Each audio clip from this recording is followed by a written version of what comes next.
I'm very excited that yesterday in the Senate, the chairman of the Foreign Relations Committee tabled a motion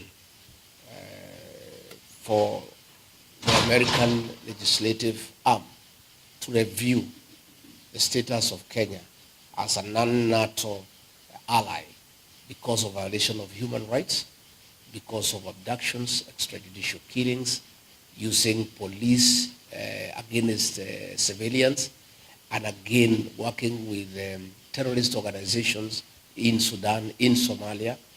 And I want to appeal to the people of Kenya living here and working here in the United States to take time to lobby their senators and their congressmen so that they can know exactly what is happening in Kenya, so that when this particular motion comes up for discussion, there is support from the senators here in the United States, because Kenyans here are quite informed as to what is going on back home, and they can get evidence from home on the issues of extrajudicial killings. In fact, it is very sad that President William Ruto had the audacity to publicly issue orders for people to be shot. His Minister for Interior gave a shoot to kill order, which is happening every day. These are some of the things that must find their way on the floor of the Senate here in the United States, so that the American government can be well apprised of what is going on back at home. And we are hoping and we are appealing to the American government, and specifically President Donald Trump, that as he chooses an ambassador for Kenya, because the position is vacant, to consider to give us an ambassador to Kenya of the same caliber and thinking and orientation as Smith Hempston, who came in to help the people of Kenya when they face similar circumstances of violation of human rights and the erosion of democracy. We'll be very happy if we could get an ambassador, the caliber of Smith Hempston, to come to Kenya and help us to restore our democracy and to restore the respect of human rights in our country.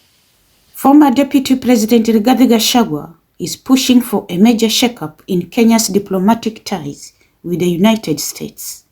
In a bold move, Gachagua has called on President Donald Trump to appoint a tough ambassador to Kenya, reminiscent of the non-nonsense approach of the late Ambassador Smith Hempston. Hempston, who served during the late 1980s and early 1990s, was famed for his unflinching stance on human rights abuses and his passionate support for democracy during Kenya's one-party rule. Gachagua's request comes at a time when Kenya is under intense scrutiny over human rights violations, including police brutality, forced disappearances, and a shrinking space for democratic freedoms. The former deputy president urges that Kenya needs a U.S. ambassador who will challenge President William Ruto's administration when necessary and stand firm on principles of human dignity and accountability. Kenya needs an ambassador who will not bow to the pressure of the powerful, but instead hold us to account. Gachagua said. He cited the current human rights concerns as a reason for a shift in USA diplomatic engagement, suggesting that a tough envoy could help steer Kenya back to a more transparent, accountable path. This plea is gaining traction as Kenya faces pressure from a motion in the U.S. Senate led by Senator James Risch, seeking to review the country's status as a major non-NATO ally.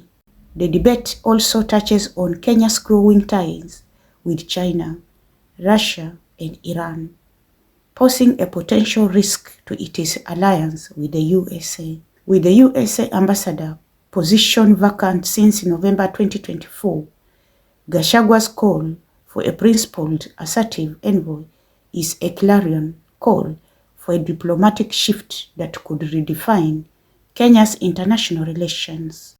As the world watches, Kenya's future on the global stage may hinge on the kind of ambassador Trump appoints next. From all of us here at Sauti Mzalendo, Stay safe, stay engaged, and keep the conversation going. Until next time, keep believing in a better, stronger nation.